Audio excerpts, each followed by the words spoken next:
Hey everybody, welcome to etrailer.com. I'm Bobby, and today we're taking a look at the Swagman XC2 Bike Platform Rack here in the back of our 2021 Subaru Forester.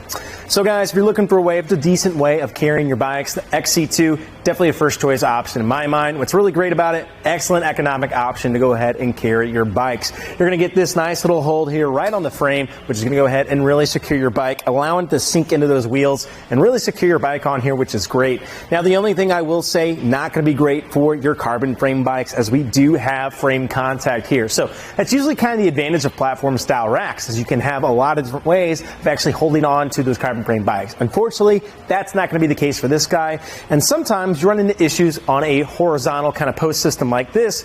If you are working with a women's bike, a step-through bike, or a kid's bike, can be a slight issue for some carriers. Now, this guy's probably not going to have that issue. As you guys can see here, this guy can run all the way down, actually clamping into here. Well, this isn't the last part.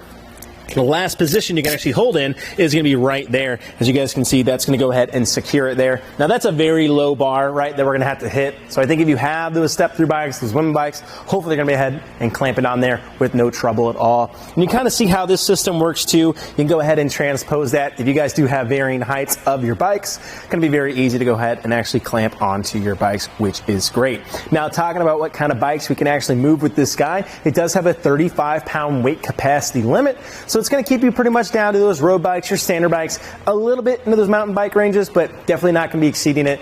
40 pounds is usually kind of your mountain bike range, so a little bit below that. Now this guy here is a little bit smaller, so it fits on here quite nice, and we're not going to be exceeding that. So that's definitely something to kind of weigh in your mind when you're kind of choosing which bike carrier you want to actually go ahead to grab to carry your bikes. Now with this guy, what's cool, it is very versatile. Not only do we have that adjusting middle there for our hold, we actually have these side cradles here. All we have to do, bring these guys counterclockwise, maybe a little bit more. And as you guys can see, that's going to allow me to shift this.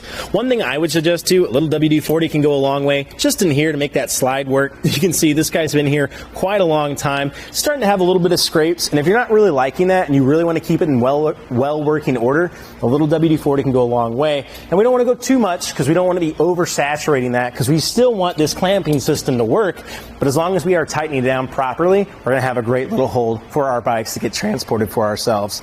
Well, to pop this off doesn't take too much time. Things we're going to look for while our bike are on here, though, how we're impacting our taillights. So not going to be too much in the way. And a big thing with this guy, as Tom was showing you, we are very close here on the Subaru. So that's one thing I would watch out for. You have your pedals. Now I can fit about a finger in there, so about 1/4 of an inch or so. However, just be a little careful of it. You are going to have a little bit of road shake. Now that might make slight little marks right here. So I definitely have my pedals up and away, so if they are hitting anything, it's going to be this license plate, because we can replace that. It's going to be way harder to replace that paint on our hatch. Now, talking about our hatch, we don't have a way of quickly accessing it. You are going to have to look for a more premium bike rack carrier to go ahead and actually service you for that. Now, you can go with the top of the line. You can go with like a Kuat Sherpa. That's amazing. It's going to look really good. You are going to be limited on your hitch options with that guy, though. One that could be good, too, is the Yakima. I'm failing on their name right now for it, guys, but the Yakima 2-bike system, 2-bike platform rack can be nice. Now, it's going to run you about $300 or so, depending on when this video has been watched, but that could give you a nice little tilt-away action. But again, you're just going to have to look for more premium options to tilt this away while your bike's on there. To access our hatch, we're going to actually have to take our bike off. To do that, though, all I have to do is simply press in right here. That's going to allow me to take this guy off like that. I like taking them off all the way and just set it to the side, hanging on right there. Makes it a little easier. I'm not worrying about it. And then taking this off, probably going to be a little bit more conscious thought going in here, as we are so close to our Subaru. So probably just going to lift it up here, trying to walk it away, and just watching it as we are very close to our vehicle. As you can see, though, we're not having any contact as long as we are being careful with it. And that's going to allow us to take that off and be riding in no time. Now, bringing our arms in here, I just want to go ahead and run down my holders here. That way I don't forget them. And as you can still see here today, we can't open the hatch because we have this mast in the way. To go ahead and access that, all I need to do, pop this bottom pin right here with that little ring. That safety cable lets it hang right there. Then I can go ahead and actually drop this guy, get it out of the way. And now I can open up my hatch here, and that's going to allow me to get those bike helmets, coolers, anything I might need. Definitely becomes pretty quick and easy to service, as you guys saw, when your bikes aren't in there. The biggest portion of that though, or the negative, right, is we have to take those bikes off. So you're not gonna have that quick, easy access, but when you are at your destination and you have your bikes off, not gonna be too hard to go ahead, drop that mast down, and that way we have access to our cargo, which is awesome. I'm gonna go ahead and bring this guy back up though, and simply slot that back in, that safety cable, making sure that I have my pin ready to go whenever I am ready. Now, a couple dimensions we want to keep in mind here. The big one is going to be our clearance here on the ground. Now, one thing you have nice in here with the Swagman, you do have this little rise here in your shank. What that's going to allow you to do is to go ahead and actually, of course, get this necessary clearance to make sure we're not interacting with the ground. So, from the ground here today to the end of our carrier, looks like that's going to be putting us right at 15.5 inches, right there to that bottom knob there for ourselves, guys. Now, the one thing I will say, though, your wheels are probably going to be sinking just a little bit lower than that. That's why I went to this bottom portion, as you do sit up on this top rail on the platform, but your wheels can sink down just a little bit. So that's something I just kind of watch, and that's going to be kind of dependent on the wheels at home, guys. We just want to make sure that we're not having any of this contact going on. And the other thing we want to look out for here too, we are very close to our exhaust, as Tom was mentioning to me. Sorry about that little confusion. Yeah, now that I'm looking right here, I can see this is going to be pointed right here at that bottom well. That could start impacting your wheels just a little bit. So we are, let me go ahead and get that distance really quick. We are at about 7 inches or so from that, so we should have pretty good dissipation from that heat that's going around it.